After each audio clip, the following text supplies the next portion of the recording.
Lisa Briggs from the Bruce Company is back in studio with us, answering your plant and garden questions. As always, email them to tips@chandler3000.com. Lisa, again, thank you for joining us. Oh, thank you. All right, let's see what we got here. So Stacy wants to know, is it okay to trim oak trees now? Okay, Stacy, normally we say that you shouldn't trim oak trees between April 1st and October 31st. And since we are solidly in April and we're way ahead of growing degree days, I'm going to say unless there is an emergency, like you have a branch that's breaking, I would leave your oak trees alone until they're dormant again in late fall or early winter. And Jen asked us, I planted a delphinium tree 3 years ago. It was beautiful the first year, and then the next 2 years it did bloom, but not as well. This year it did not come up at all. Do you have any ideas as to how she can, get her delphinium tree up and going again?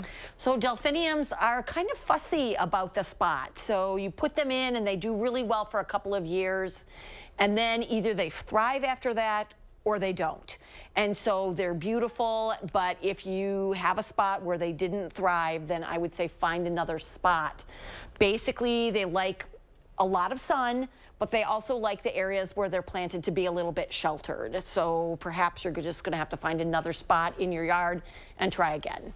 And from Donna, can you transplant hydroponics to an outdoor garden?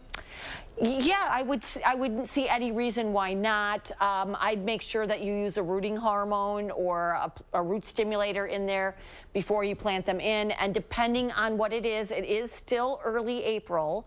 So make sure that you have a plan to protect things if the temperatures drop.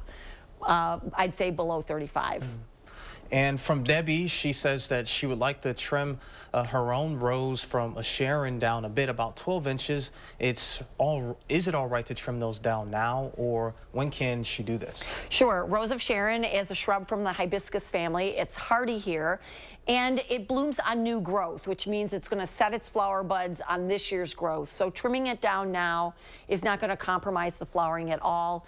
I would wait, though, until you start to see buds greening up, because Rose of Sharon do tend to have some dieback during the winter, and you'll want to just prune back that dieback. And from Janin, she says, my fall flowering asters grow well, but many do not stand upright. I have used tomato cages to prop some up, but rain and wind push the others down. Any advice? I love peonies, and my peonies always split. And so what I like to use instead of peony hoops are these things that are called grow-through hoops. And it's round and green, and it's got like a big grid in it, and then legs, so you can start it down really low when the plant is first coming up, and then raise it as the plant gets taller.